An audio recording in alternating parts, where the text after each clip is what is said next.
There's a whole lot that I don't recall specifically, but I know this. The vehicle was upside down and they were trying to get me out, and there was music playing in my head. On a snowy Christmas day in 1987, Dahlia Knox was in a car with her sister and brother-in-law when they were hit by a drunk driver. I was semi-conscious, then I went unconscious, and so then I woke up in the hospital. Although the others escaped with minor injuries, the crash left Dahlia paralyzed from the waist down. Doctors told her she would likely be confined to a wheelchair the rest of her life. From there on, I went through, like, what do I do from here now? Where do I go from here? Dahlia was determined to live her life. An accomplished gospel singer, she continued her work in music ministry, but her life was hard. I would continue to go and sing, and I would push myself, into the restroom or the shower, or whatever, and then I would drag myself into the car, and I would push myself. It was one of those things where you had to drag yourself, you had to push yourself. Dahlia believed God would heal her as people prayed constantly for her. But after a decade passed with no changes, she started to lose hope. I didn't like going to altar calls because every time I would go somewhere, the service would change to a healing service, and somebody would try to pull me out of the chair, and I've been plopped, dropped, flopped, and flipped, and, to the point where I was like, I just can't go through that anymore. While attending a Christian conference, she was captivated by one of the speakers, Bishop Levy Knox. It was so amazing because he didn't see the wheelchair, he saw beyond the wheelchair. He later became her husband and a major source of inspiration for Dahlia. I remember him taking me in front of the mirror at home and holding me up and just say, I want you to see yourself standing.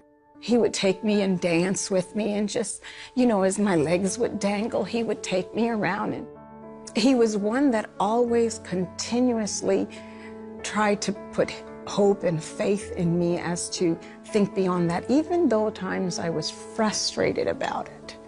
By 2010, Dahlia had been in a wheelchair for over 22 years. In August, she and her husband attended a conference hosted by evangelist Nathan Morris. The evangelist went up and he started speaking on healing and all that. Had I known it was a healing service, I have to be honest, I would have never gone. She was at the front of the church with her husband when Pastor Morris started praying for her. Here I am confined for 22 and a half years in this wheelchair. And for the first time in the longest time, I find myself that something could possibly really be happening. I said, I'm feeling something in my legs.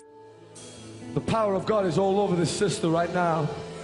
She normally has no feelings, but she can feel our hands on her legs. And she's had no feelings. I had to get to the heart of it.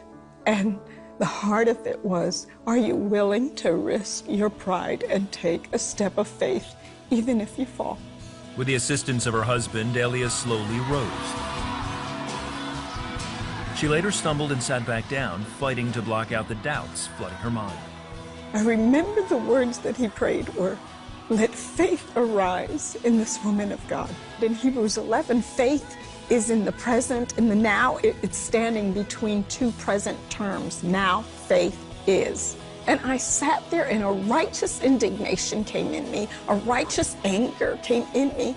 I just said to them, just worship, just worship, just worship, because I wanted to drown everything that was going out. I just worship, just worship, worship, worship. Then her husband and Pastor Morris helped her back on her feet. She took a few steps on her own. Then, as the congregation sang and prayed, Dahlia started walking around the church. Paraplegics will tell you that you can move on your hips. And so I thought, was I moving on my hips? I just started moving my knees up and down, and I started bouncing on my knees. It was like the awakening. This is really happening. She began to take those steps and began to walk. It was like the word that had already been spoken, beholding the word, hearing the word, and now the manifestation of the promises of God was being fulfilled right before our eyes. It was phenomenal. It was It was life-changing for us. Over the following weeks, she says God began to strengthen her legs. 3 weeks later, she walked in front of her own congregation for the first time. Today, Dalia leads worship at Living Word Christian Church in Mobile, where her husband is the pastor. She also dances with him every chance she gets. The miracle is the journey, is not the moment. It's the journey of recognizing who God is. If he would have never healed me, I would still be pushing through to get into his face.